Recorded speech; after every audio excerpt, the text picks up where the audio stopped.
কি হবে না হবে চিন্তায় ছিলাম। তা সাহেবই সব আমাকে ইয়ে করে দিয়েছেন।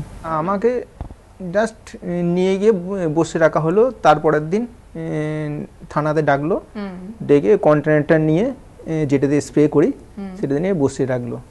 তারপরে আস্তে আস্তে যত রাত বাড়ে তারপরে আমাকে আস্তে আস্তে সাহেব তার নিজের লোককে ছাড়িয়ে নিয়ে গিয়ে আমাকে রেখে দিয়ে চলে গেলেন, বলে কালকে তুমি বেরিয়ে যেতে পারবে। সঞ্জয়বাবু বলে একজন ছিলেন, ওনারই অফিসের স্টাফ, হ্যাঁ, তাকে ছাড়িয়ে নিয়ে গেলেন। আমরা ওই একটা কন্টেনারে ওষুধ সমেত কেরোসিনটা নিয়ে গিয়ে ছড়িয়ে মানে স্প্রে হতে চারিদিকে, স্প্রে হতে চারিদিকে অবশিষ্ট যেটা থাকতো সেটা ওখানে ফেলে দিয়ে আসতো।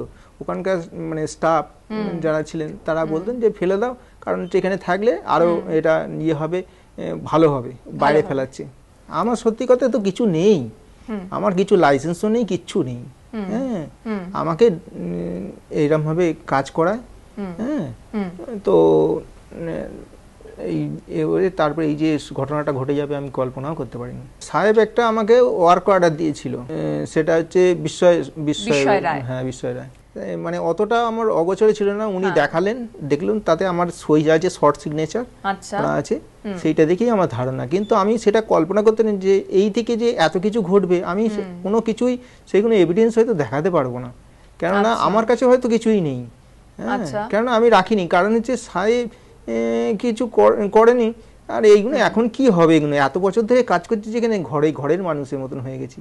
সাহেব আমার পক্ষেই একদম কথা বলেছে, এবং সাহেব নিজের মতন করে, যেদিনকে রাত্রে পুলিশ ডেকেছে সেখানে গিয়ে কথা বলেছে, সাহেব আমার পাশে ছিলেন, বলে তুমি এক্ষুনি চলে এসো, নাহলে ভয়ঙ্কর একটা সৃষ্টি হবে, তুমি চলে এসো। আমি সাহেবকে ঠিক আছে সাহেব, আমি নিশ্চয়ই যাবো, আমি সঙ্গে সঙ্গে গেছি।